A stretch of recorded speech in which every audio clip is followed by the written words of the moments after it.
America's richest woman rejects a truffle risotto with disgust at a Michelin star restaurant. The waiter approaches her table, leans close, and whispers just 2 words that make her go pale. She's with me. What she doesn't know is that the truffle she rejected was collected by his dying father as a final gift for his 6-year-old daughter. Those 2 words will destroy her arrogant world and transform both their lives forever. Stay until the end. This story will break your heart and rebuild it beautifully. What city are you watching this video from and what time is it? By the way, if you're enjoying my videos, I'd be so happy if you could subscribe to my channel and like this video. It was the most exclusive gala night in New York City when everything changed. Victoria Chambers, heiress to a $2 billion empire, was dining at the city's most expensive restaurant when an elegant man approached her table.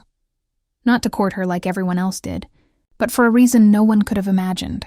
James Parker, a 29-year-old single father, worked as a waiter at that establishment to support his 6-year-old daughter Emma. When he saw Victoria reject with contempt the dish he had prepared with care, something broke inside him. He approached the table, looked directly into the eyes of America's richest woman, and whispered 2 words that would forever change their lives. Words that revealed a secret none of those present could have imagined, unleashing a chain of events that proved how fate uses the most unexpected moment to unite 2 souls who didn't know they were searching for each other. The restaurant Stars of Manhattan gleamed with crystal and soft lights that October night. It was the city's most exclusive establishment, where America's powerful gathered for 1,000 per person dinners. Among the tables moved perfect waiters, dressed in black, silent as elegant shadows.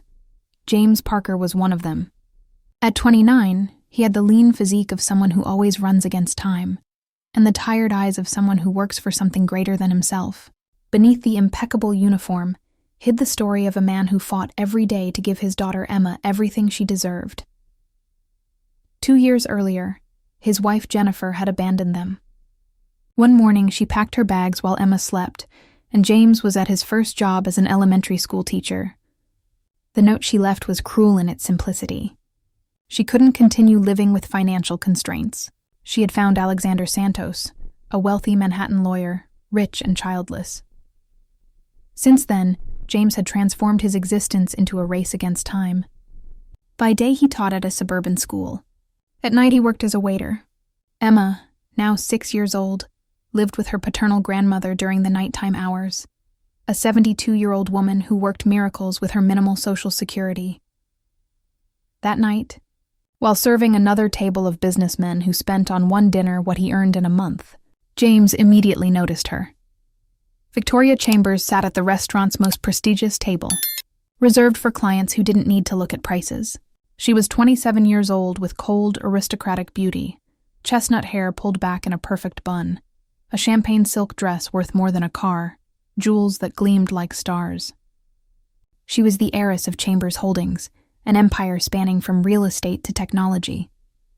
The newspapers called her America's richest woman under 30. Victoria dined alone, as she often did, not for lack of suitors, but because no one truly interested her. The men around her wanted her money, her status, her influence. No one had bothered to know the person behind the family empire. That night she had ordered the chef's tasting menu, 7 courses of haute cuisine. But when James brought her the 4th course, a black truffle risotto prepared with ingredients costing $150 per gram, Victoria looked at it with disgust, barely tasted it, made a face, and pushed the plate away from her. She said nothing, but her body language was clear. That dish wasn't up to her expectations. James, who had seen the chef work hours on that creation, felt something burn in his chest. He was accustomed to the arrogance of the rich, but that night was different. It had been a difficult day. Emma had a fever. Grandmother was worried, and he had to work knowing his daughter wasn't feeling well. Seeing this woman reject with contempt the fruit of people's back-breaking work was the straw that broke the camel's back. James approached Victoria's table with determined steps. She looked up, expecting him to come remove the rejected plate. Instead, James stopped beside her chair, leaned slightly, and whispered in her ear 2 words that left her pale. "She's with me." Victoria looked at him incredulously, not understanding what was happening.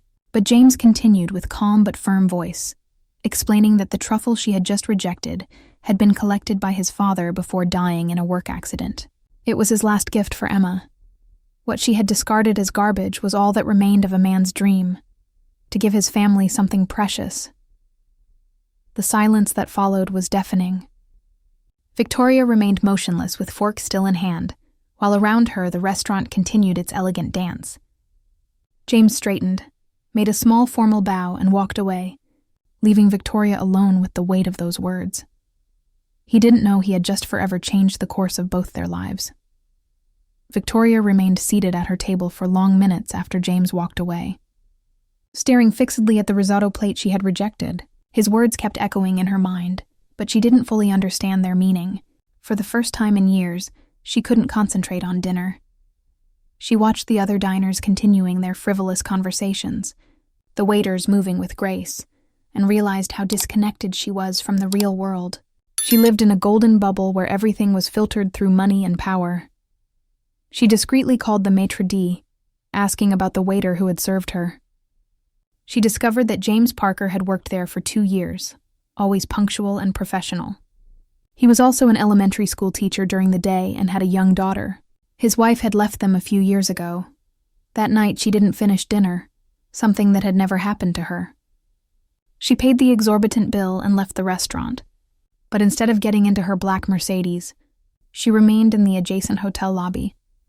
At 11:30 she saw James exit through the service door, walking quickly toward the bus stop with his phone to his ear.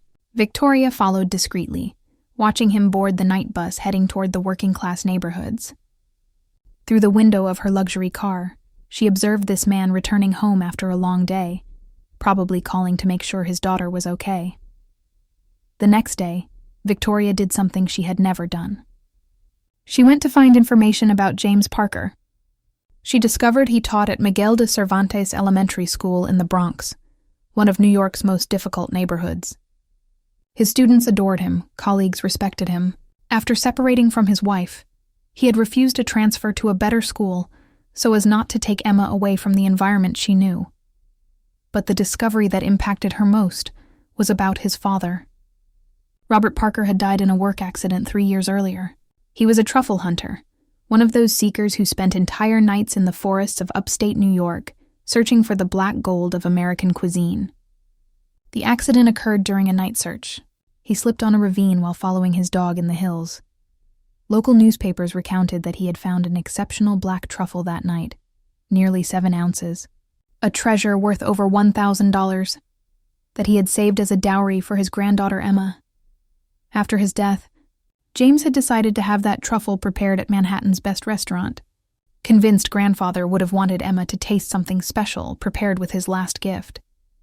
James's words in the restaurant now took on a completely different meaning.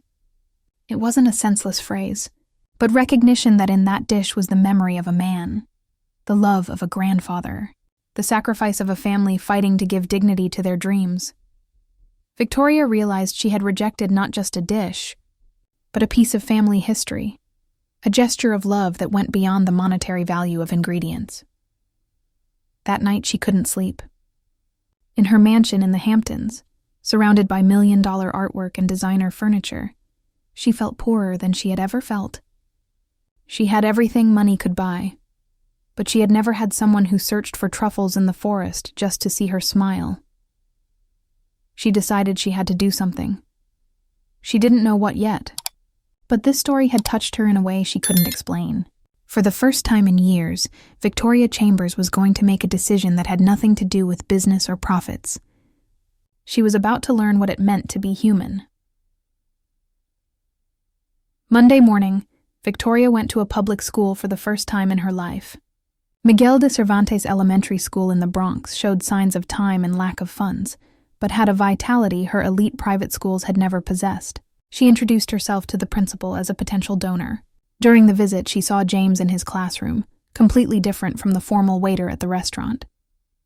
With the children, he was patient, energetic. He transformed math into games and listened to each student as if they were the most important person in the world.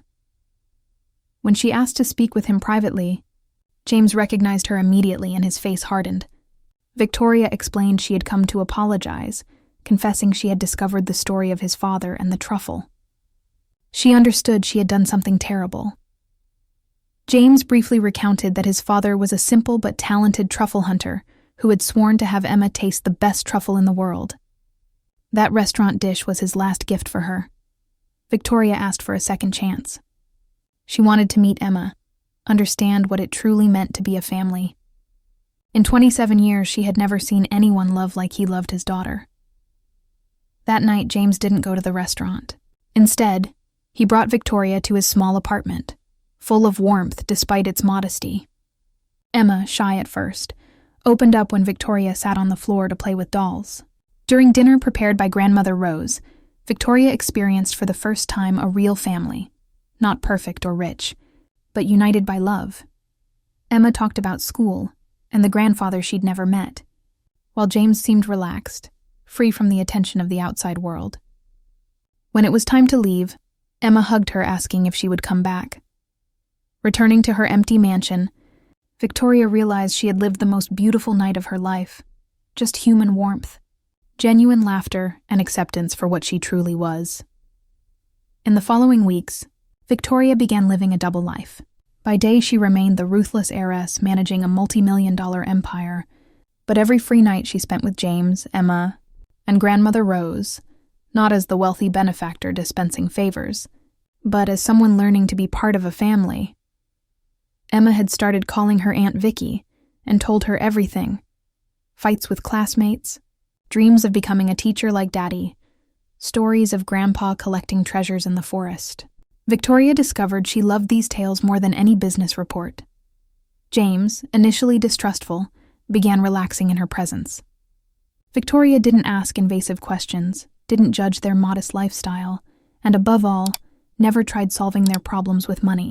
She wanted to understand, not buy. One night, while helping Emma with math homework, Victoria confessed she had never been good at school like her. Emma asked incredulously if that was possible being so rich.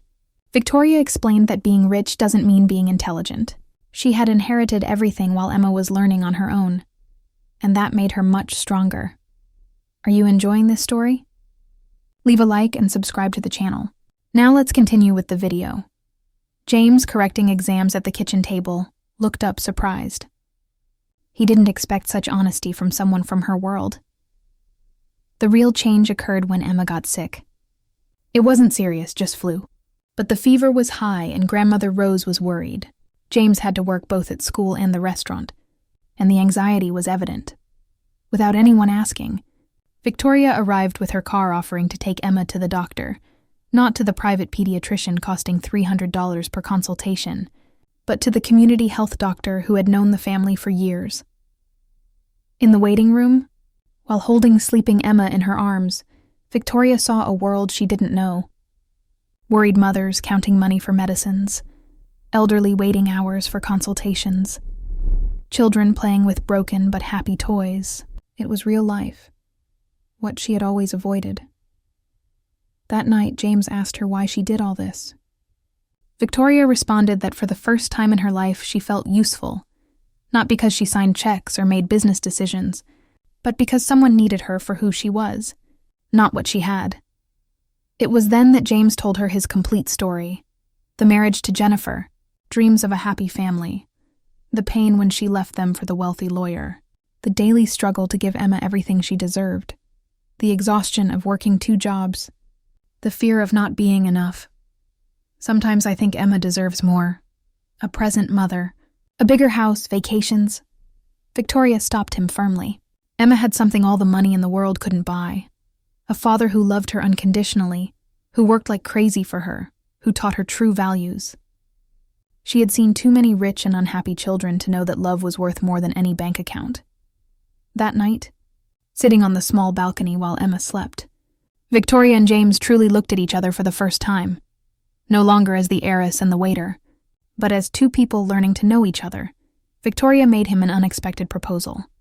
She wanted him to stop working at the restaurant, and for her to finance a private school where he could teach with all the means he deserved, not as charity, but as investment in the future, in his talent, in the idea that education can change the world.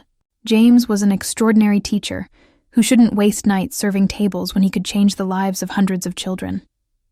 When he asked why she was doing it, Victoria smiled sweetly. She explained he had taught her that the value of things isn't measured in dollars, but in the love we put inside. And she wanted Emma to grow up knowing her father was the extraordinary man he was, not someone killing himself working to make ends meet.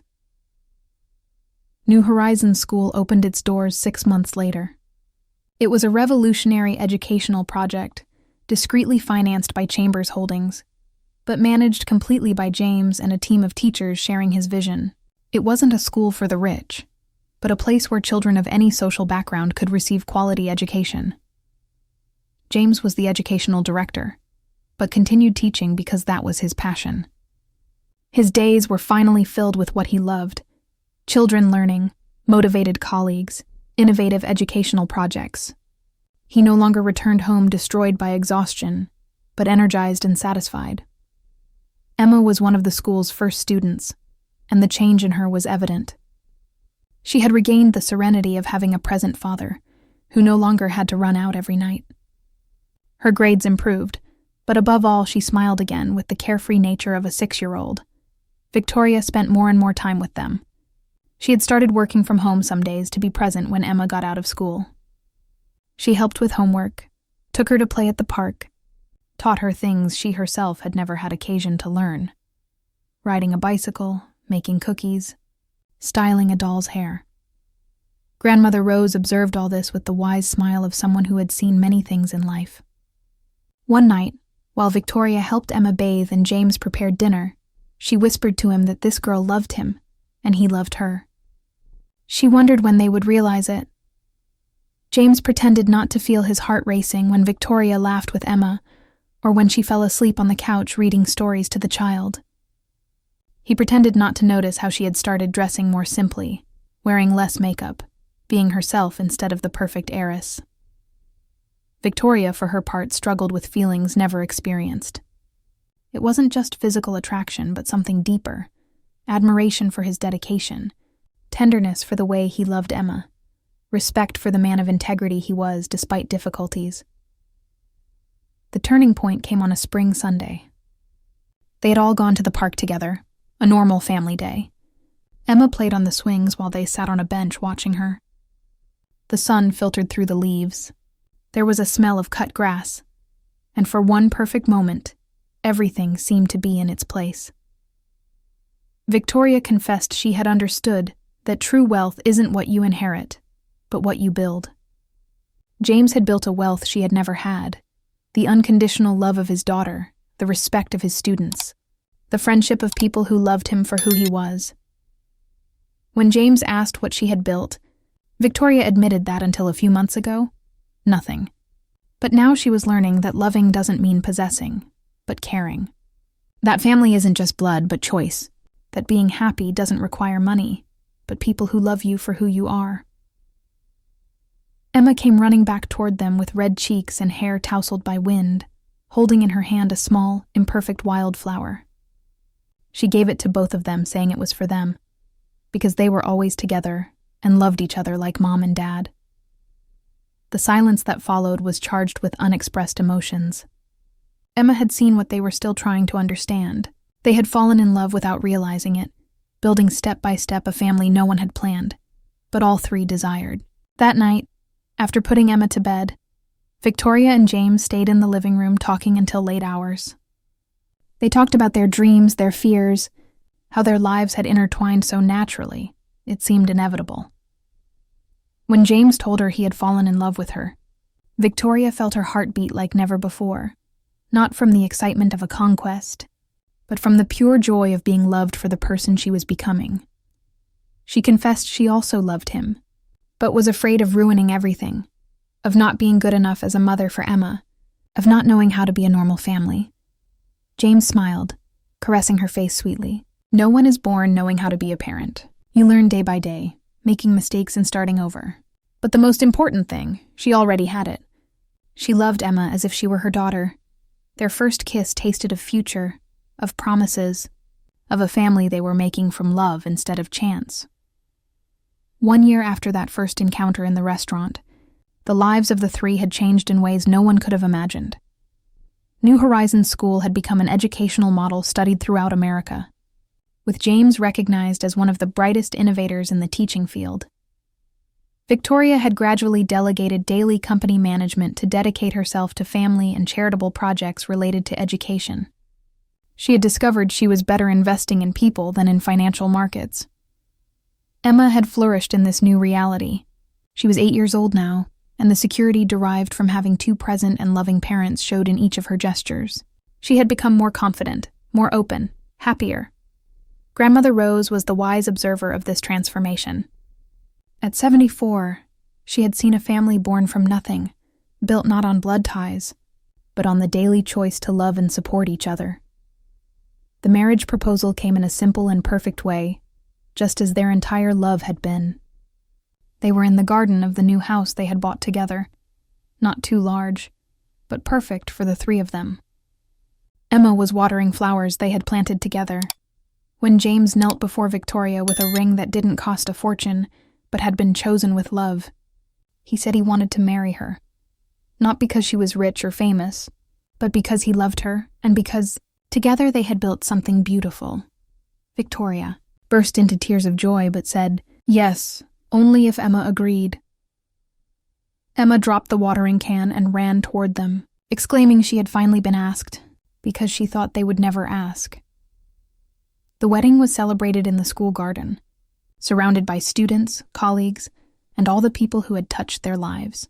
There were no society photographers or famous guests, but there was Grandmother Rose crying with joy. There were children singing a song composed for the occasion. There was the pure love of a family that had chosen to be together. Emma served as maid of honor in a dress she had chosen herself, proud to be part of this special moment. During the ceremony, when the priest asked if there were objections, she raised her hand, making everyone laugh, and said she wanted to add something. Vicky was the best mom in the world, even though she hadn't made her be born from her belly. 6 months later, Victoria legally adopted Emma, who from that day carried the surname Chambers Parker. The girl was in seventh heaven, having finally a complete official family. One night, while looking at photo albums of their life together, Emma asked a question that surprised them both. She asked Victoria if she was happy no longer being super rich. Before you only had money, now you have me and Daddy, but less money to spend. Victoria smiled, hugging her girl. Before I had money, I didn't know how to spend.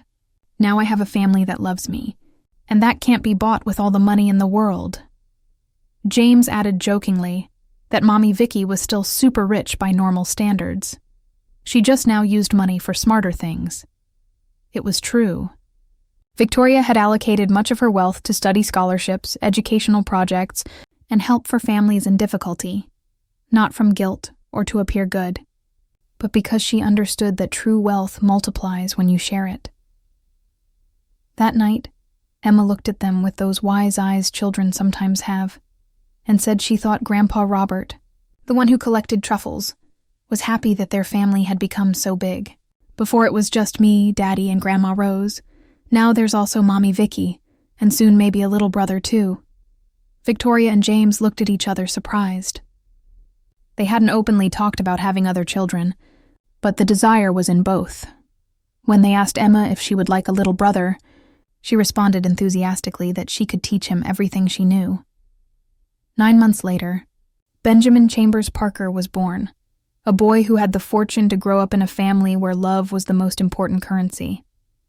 Emma was the most loving big sister in the world, and Grandmother Rose finally had 2 grandchildren to spoil. The final scene sees them all together in the house garden on a spring Sunday. James teaches Emma how to plant tomatoes. Victoria nurses Benjamin under the cherry tree, and Grandmother Rose prepares lunch while whistling an old song. They aren't the richest family in America. They aren't perfect. They don't live in a fairy tale. But they are what every family should be. People who chose each other, who love unconditionally, who grow together day by day. When Emma asks Victoria if she's happy to have left her previous life, the answer comes from the heart. That wasn't life. It was just existing. This is true life. Because in the end, the only wealth that matters is what you carry in your heart. And her heart overflowed with love, Like if you believe true love can be born from the most unexpected moments. Comment which part of the story touched your heart most. Share to inspire those who believe in the power of families chosen by the heart. Subscribe for more stories of love, family, and second chances that change lives. Sometimes 2 whispered words are enough to change the destiny of 3 lives. Sometimes the most beautiful family is born from a brave reproach and an open heart. Sometimes the purest love grows when you learn that true wealth isn't measured in dollars, because the best families are those you choose with your heart, not those you inherit by blood.